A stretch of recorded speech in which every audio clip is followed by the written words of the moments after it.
Hi, I'm Erica Catherine, and these are some of the principal clues you can look for to understand if you're dating a narcissist. Number 1, does the social circle of this person seem to be made up entirely of opposite sex members? So if it's a woman, they'll have only male friends, and if it's a male, they'll have only female friends. Those people are frequently known as the narcissist's harem, and some of them may in fact be friends. Most of them you'll find are probably friends with benefits or former friends with benefits. Either way, in some way, shape, or form, each one of those people provide an opportunity for new supply as well as triangulation when they get bored. Number 2, you'll notice that the conversation frequently revolves around the narcissist. At the beginning, during the love bombing phase, they may have lots of questions about you as they gather interest and evidence for the future. You'll notice, however, that going forward, anytime they do ask you a question, perhaps it's because they notice that the balance is way off. Maybe they've been talking about themselves for 10 minutes and you'll get a, "Oh, hey, how are you?" But there's no real questions that want to dive into your day or dive into your mind to know anything more. It's very superficial. Number 3, you'll find that the narcissist has a highly selective memory. They remember things about you when they need to. They don't remember things about you when they don't need to. They certainly don't ever remember things that they promised, said they would do, or even said that they felt in that moment. You'll know they've been caught in a lie because they'll suddenly start to deflect and gaslight. This is when they'll start to ask questions like, "Are you sure you're feeling okay? I'm pretty sure I never said anything like that." And they'll start to make you feel a little bit crazy. You'll also find that they'll make some sort of joke about how you never remember what they talk about and how they must not be interesting enough. So they'll manage to flip that situation around. So not only do they get out of not remembering it, but you're the guilty and offending party at the same time. Okay, so number 4 is inconsistent contact. You may find at the beginning that there is constant emailing, calling, wanting to know where you are, keeping you in conversation, taking all of your attention so that you get used to feeding them when they need to. And then you'll also notice inconsistent reactions from them. Maybe they cut off halfway through conversations, have to suddenly go, don't answer questions, leave you hanging there. Anytime you ask an inconvenient question, you may notice suddenly that the conversation ends. The strategy here is to keep you on your toes, never knowing when they're coming or going. And this will increase your brain's excitation levels for when they finally do reach out to you. So it's like satisfying a tremendous need. It also gets you used to the idea of them being able to come and go as they please without even questioning it. And if you do question it, you'll find that there will probably be some form of punishment or gaslighting, or they'll flip the situation on you and say, "Why are you so possessive?"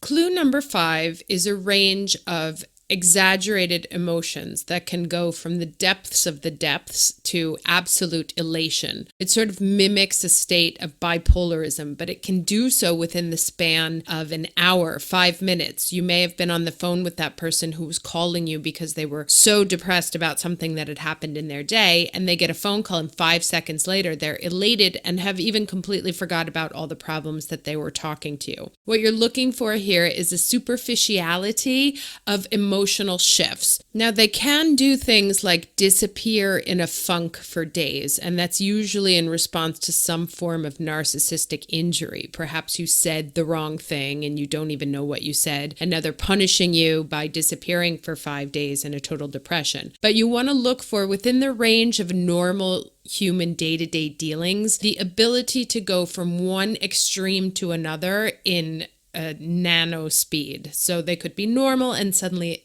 insane rage, or they could be extremely depressed and elated 2 seconds later. Now, if you have the opportunity to observe them in their sort of natural habitat, which is social media, you'll see that they're extremely active and open with people that they don't know. And this allows them to sort of take off their mask and say whatever they want to, because there's no consequences to any of the things that they say. So this is actually where the narcissist feels the freest. And you'll see that they're very forthcoming, even emotionally, with people that they've never met. They'll be encouraged encouraging and loving to people that they don't know, whereas you'll see kind of sentences that they'll say to strangers that have never come your way. And this is their place where they can be as free as they want to because they know that there's no check that's ever going to get handed to them. The other side of this is that they are seeding eventual people that they will pull into their harem or use for their future triangulation. So those people tend to play a double role. Clue number 7, they're a narcissist, is how they handle the process of discarding. Now, if you find that someone you don't know is suddenly coming at you very aggressively, or someone you have known for a very long time but you haven't spoken to frequently is suddenly stepping up their game enormously, that's probably because they're in the process of discarding someone else and need to step up a supply as quickly as possible. They tend to cast a very wide net, so we'll be reaching out to maybe 10, 15 different people at the same time, and they see who bites. If, however, you notice that maybe there's less conversation on your relationship side and your narcissist starts mentioning new people that have caught their eye, or perhaps there's an artist or a musician or any new figure that enters into that gets their praise, look for the praise. When they start praising people, that's someone who's an incoming supply. Clue number 8 is to pay very much attention to investment of time, of thought, of activity. How much time are you working on their life projects? How much time are you working on their personal problems? How much time are you thinking about how to help them more, how to love them better, how to be a better girlfriend? And now do an audit of how much time they're investing in you. How many times have they asked you, can they help you? How many times have they asked, how are you feeling? How many times have they actually come and actually done something for you? When was the last time you saw material assistance when you asked for it? And not the kind that keeps track. It's like, well, you did this for me, so now it's my turn. But freely, willingly giving to help you out. And they actually went through with it, not made a promise of helping, but actually helped you out. Narcissistic relationships tend to be completely unbalanced, and the person who is not aware that the other is a narcissist continues to give and give until they have absolutely nothing left. And unfortunately, there is no way of filling the hole in the narcissist because it's basically a leaky bucket. Now, clue number 9 is obviously not enough on its own because we've all at some point or another described one of our exes as crazy. But you will notice that if you start to dig into their romantic past, as far as they will let you dig, most of it will be kept very secret. Everyone who played a part was crazy or had something wrong with them. You'll notice that the problem is never the narcissist. There will never be a moment where they accept responsibility for the breakdown of any of their interactions. It will always be because of something that the other person did, and usually because they're crazy. And by crazy, they mean that they figured out that the person was a narcissist and ran kicking and screaming. So clue number 10 is similar to the inconsistent communication habit. Here you'll notice that their whereabouts are not any of your business. They can disappear for days, even a week at a time, and you'll only be informed of where they are after the fact. And then they'll play it off as if it was nothing. And if you ask questions or say, why didn't you tell me? They'll say, why do you have to be controlling? Can't I just get a break from you? So they'll turn it around so that you actually begin to look like the person who's overbearing. Now, this is mostly for people who are still in the dating phase and who don't live together. But you will notice that even when you do live together and get married, that there are times when they'll be out with the guys until hours that are inexcusable. And then they'll get mad because they'll say that they just needed to blow off some steam. But you'll notice that their whereabouts are always a little bit shady. And if you dare ask questions to find out, then they flip it on you automatically as to being the crazy one. So clue 11 is that you'll start to notice that your anxiety levels are rising, or perhaps you're actually not even aware of them, but you're suddenly a lot more defensive. Your emotions are on a hair trigger, so perhaps you get angry at people, whereas before you would have been calm about situations, or you're constantly seeking answers or trying to figure out what's going on. Basically, by worrying about this situation and by not knowing, that form of cognitive dissonance that doesn't understand how to interpret the situation sends your body into a full-on fight or flight response, which means that your body remains in a heightened state because it doesn't actually know where the problem is coming from, and the problem is in your mind. So the more you think about this and the more you're anxious about it, the more you actually become anxious, and not only with the narcissist, but with everyone around you. And keeping your body in this heightened state of anxiety can increase your levels of cortisol to a very dangerous place, because that ends up causing a lot of collateral damage to your entire system.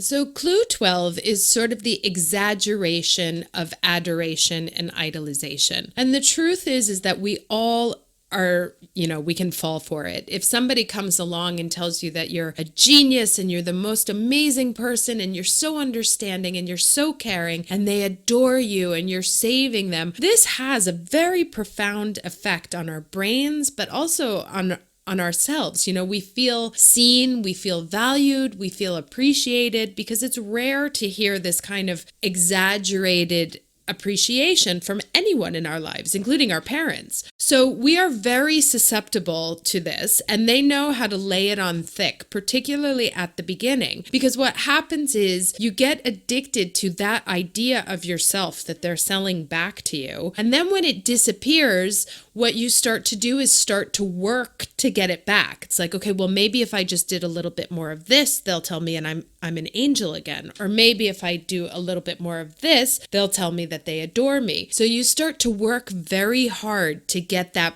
level of appreciation back from them. But the truth is that it was a game, and it's never going to come back, because they know that they have this carrot hanging in front of you. They know on a subconscious level. I would say that a lot of narcissists are not actually aware of the fact that they are narcissists. They just know that this pattern tends to work. And so they hold out this initial idolization, and then it doesn't come back again, and you're constantly working and trying to get it back as if it was a drug, because essentially that kind of appreciation for you will release enormous amounts of dopamine and oxytocin in your brain, so you become very bonded to this person who you think sees the absolute best in you, when really what they're doing is just manipulating you into working harder to earn back their affection. Number 13 is regarding their circle of friends. Now, you will probably notice that because the narcissist is able to play the part of whomever they need to be, that they actually have a very wide network of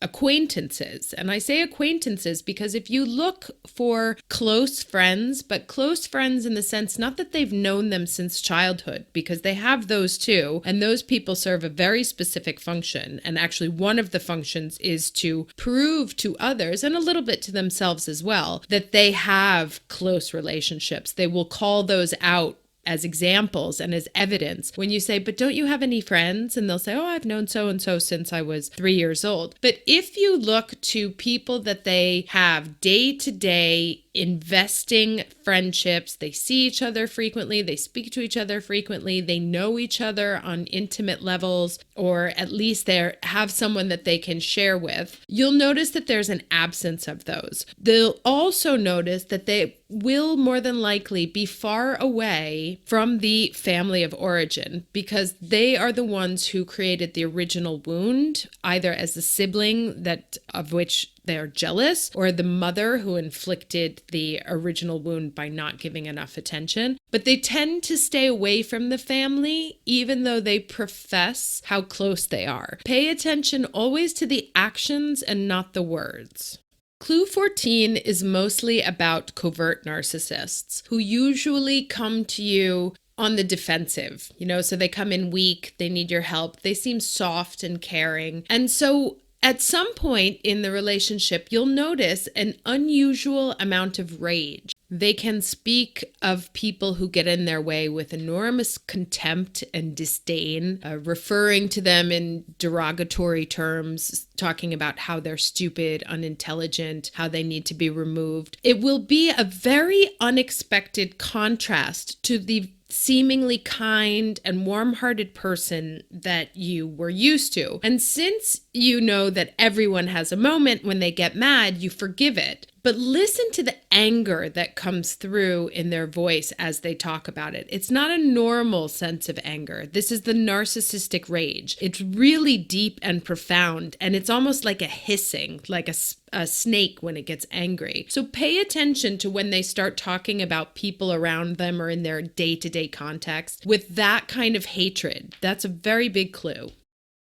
Clue 15 is normal in most relationships. We get to a point where perhaps we feel like we're on different pages, or we have something that's weighing on our hearts or on our minds, and we would like to communicate with our partner in our relationship about how to improve the state of things, how to improve our communication, how to make us feel a little bit more loved. And so if you bring this to the narcissist saying, hey, can we talk? You'll notice that they either disappear, or they say yes and then disappear, or suddenly get very busy, or they keep postponing the talk indefinitely. And they measure your exasperation, which is actually even more fun for them to watch you get exasperated. The point is that they have no interest in having this conversation with you. And if the conversation because they have no interest in actually repairing the relationship, they're not interested in your needs that aren't getting met, because the deal of the relationship is that you meet their needs when they want, how they want, and that's it. You're not allowed to ask for anything, and that includes trying to make the relationship better. So if you actually come to them with this request and it's in some way, shape, or form denied, and they see that you're disappointed about that denial, you can expect a discard to be very close around the corner, because they know that you're on to them and they can't lose. So if they think that you're going to break up with them, they will break up with you first, and they will do it in a way that's violent and degrading.